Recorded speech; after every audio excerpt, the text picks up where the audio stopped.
71 کے آغاز میں میں نے اور میرے دیگر دوستوں نے پنجاب میں، اور جس کا آغاز ہم نے لاہور میں کیا، قومی محاذ آزادی جو کہ میران محمد خان اس کے بانی تھے، اس جماعت میں شامل ہوئے، اور اس کی بنیاد پر ہم نے پاکستان کی جمہوری تحریک میں، جو کہ ضیاء الحق جنرل ضیاء الحق کی ماشاء اللہ کے خلاف تھی، جدوجہد کا آغاز کیا۔ یہ 1978 کی بات ہے، جب میں قومی محاذ آزادی میں شامل ہوا۔ اس وقت میں لاہور کا صدر تھا،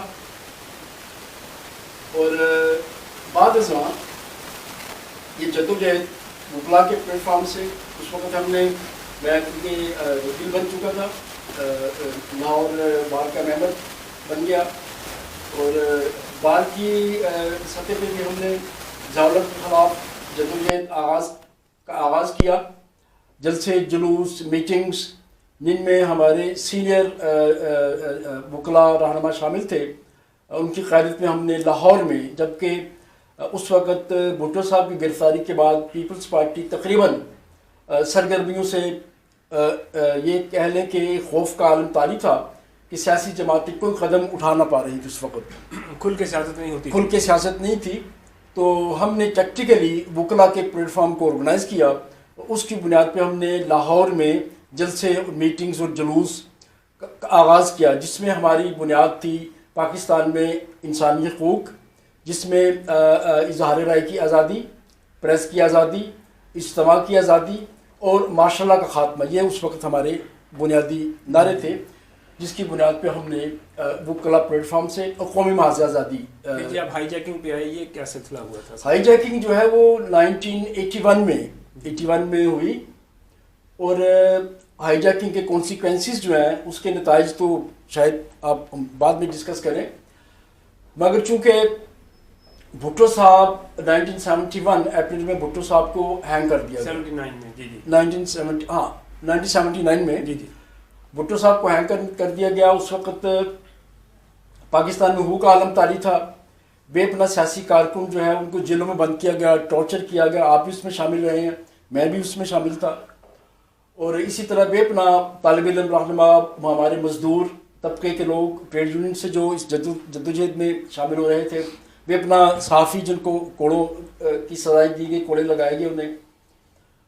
تو 1980 میں پھر پاکستان میں ایک وسیع طرز پر جمہوری اتحاد کی بنیاد رکھی گئی۔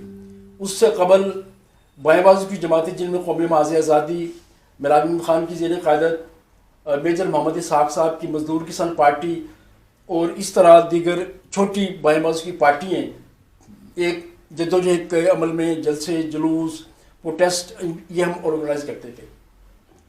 تو بیگم نصرت بھٹو کی انیشیٹو پر MRD، جسے ہم restoration movement for the restoration of democracy جو ہے، اس کا آغاز کیا گیا، جس میں پاکستان پیپلز پارٹی، ہمارے قومی محاذ آزادی، تحریک استقلال، JUI، اس کے علاوہ عوامی نیشنل پارٹی اور مزدور کسان پارٹی، یہ MRD میں نہیں تھی۔ اچھا، مزدور کسان پارٹی نہیں تھی، اور یہ پارٹیاں تھیں، یا اس کے علاوہ میرے ذہن میں اب پارٹی نہیں آ رہی، جن ایک پاکستان سطح پہ پہلا ضیاء الحق مارشل لا کے خلاف محاذ جو ہے وہ ہم نے قائم کیا۔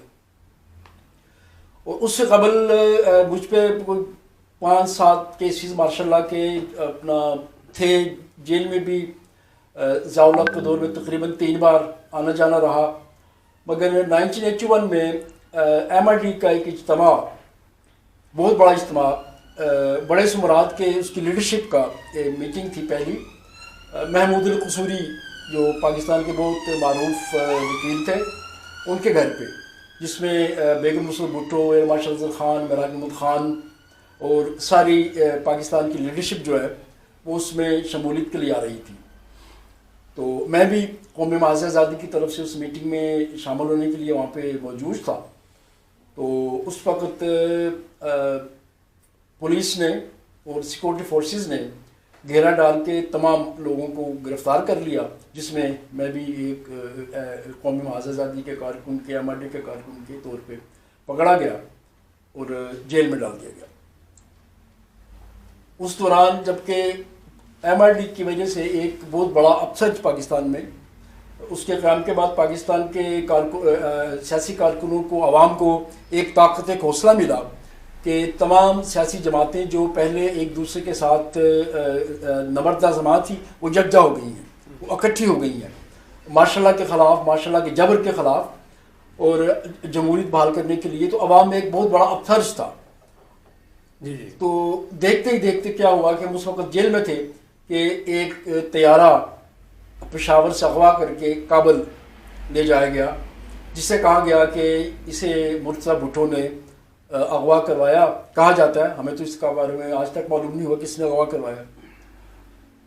انہوں نے رہائی کے لیے، کچھ لوگوں کی رہائی کے لیے جن پر کافی عرصے سے جیلوں میں آنا جانا تھا، کوئی 102 یا 110 لوگوں کا اپنا انہوں نے لسٹ فراہم کی ہائی جیکرز نے کابل میں کہ ان لوگوں کو رہا کیا جائے، جن میں میرا بھی نام تھا. تو مگر ان میں سے 52 سیاسی کارکن جیلوں سے رہا کر کے ان کو ہائی جیکرز کی ڈیمانڈ پہ دماسکس پہنچا دیا گیا. اسی جہاز میں؟ جہاز وہ نہیں تھا. اچھا. وہ جہاز تو کابل میں تھا، ٹھیک. ان کے ہائی جیکر کے قبضے میں، اس میں مسافر تھے. تو پی آئی اے کے جہاز میں سب کو ہتھ کڑیاں لگا کے، ہتھ کڑیاں جہاز کی سیٹوں میں باندھ کے، ہل بھی نہیں سکتے تھے، پانی بھی نہیں پی سکتے تھے. اگر پانی پینا ہے، کچھ کھانا ہے تو ایک ہاتھ میں ہتھ کڑی اور دوسرے میں کھانے کے لیے فراہم کرتے تھے. تو ہم تقریباً کوئی 8-10 گھنٹے اس جہاز میں بیٹھے رہے. وہ ڈائریکٹ آپ کو نہیں پتا تھا کون مطالبہ کر رہا ہے، کیوں کر رہا ہے؟ آپ جیل میں تھے؟ ہمیں جیل میں کچھ معلوم نہیں تھا، کیونکہ ہمارے پاس نہ جیل میں اخبار تھا، نہ ریڈیو، تو سوال ہی پیدا نہیں ہوتا. اس وقت نہ موبائل تھا، نہ انٹرنیٹ تھا کہ آپ کو انفارمیشن آ سکے. تو میں تو اس وقت ساہیوال جیل میں تھا. تو ساہیوال جیل میں رات کے کوئی 12-1 بجے پولیس جیل کے حکام آئے، انہوں نے مجھے بلایا. اس وقت میرے ساتھ جیل میں محبوب خان تھے، ہمارے دوست، ایڈوکیٹ، لاہور کے بڑے معروف انسانی حقوق کے. لیاقت وڑائچ، جنہوں نے بعد میں اور اس سے پہلے بھی سیاسی اسیران رہائی کمیٹی بنائی، ان کا بڑی جدوجہد تھی. جاوید بٹر جو پاکستان کے سپریم کورٹ کے جسٹس رہے، یہ بھی میرے ساتھ جیل میں تھے.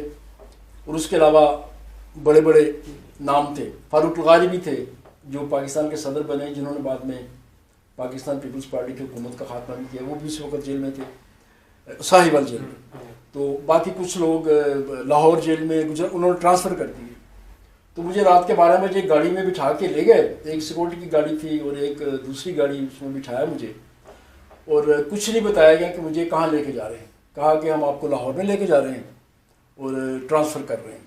تو میرے دوستوں نے کہا جو جیل میں تھے، خاص کر لیاقت وڑائچ جو اس سسٹم کے سمجھ، حامد سرفراز بھی تھے ہمارے ساتھ.